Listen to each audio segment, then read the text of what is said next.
The Lord be with you. A reading from the Holy Gospel according to Matthew.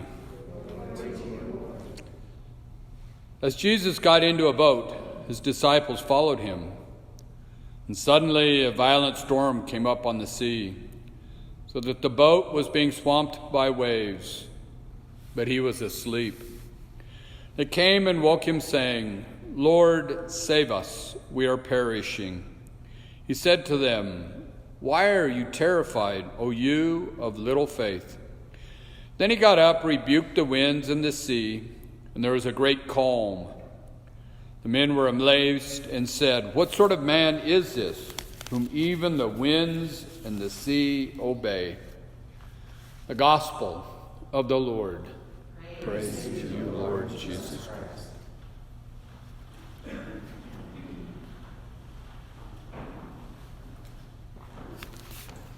So I don't know a lot about these early Roman martyrs that we celebrate today. I do know that they were martyred under the era of Nero.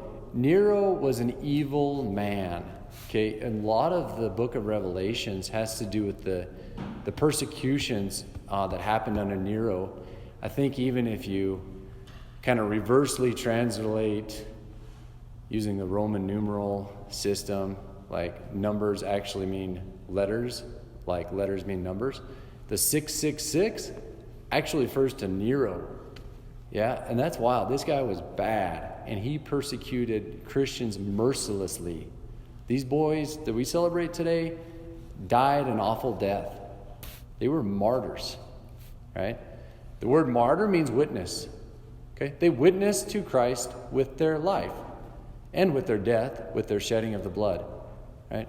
We honor their example today because we are also called to be witnesses for Christ with our life. Okay, we may not have to shed our blood for him. We call this red martyrdom, but we might and are called to be white martyrs. White martyrdom is a martyrdom that does not shed its blood, but witnesses to Christ with our life. And there's even persecution in that, right? So I want to encourage you all of us today, to follow their example of martyrdom, of witnessing to Christ with our life.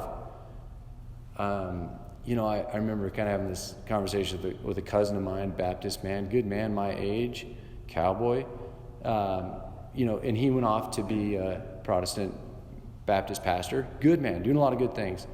But we talked about what is easier, to die for Christ or to live for Christ? And I don't know. I think it'd be pretty easy if somebody held a gun to my head and said, "Deny Christ." I'd say, "No way." Boom, over, going to heaven.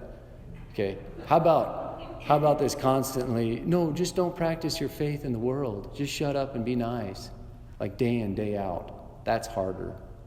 Okay. So, kind of the current climate I think that we live in. Basically, the liberal agenda would ask us, yeah, hey, it's all right to practice your faith in church behind closed doors. You guys do your thing, that's nice. Just don't bring it into the public sphere, right? Do your thing, but don't show it to where we can see it, right? No, that's not proclaiming Christ with our life. Okay, we come here to get fueled so that we can be Christians out there. What's that look like? Is that standing on a street corner on a soapbox? I don't know. Probably not for most of us. It's just living our faith day in and out. Speaking the truth in charity, right? Correcting the errors we see in society with our true Christian knowledge of the common good and the dignity of the individual human person. Right? We need to stand up for that. And so I ask you today, is Jesus asleep in your boat? If he is, wake him up. Right? We need to be Christians out there. We need to proclaim the gospel with our lives. That's martyrdom. That is witnessing to Christ with our life. We need more Christian martyrs in the 21st century.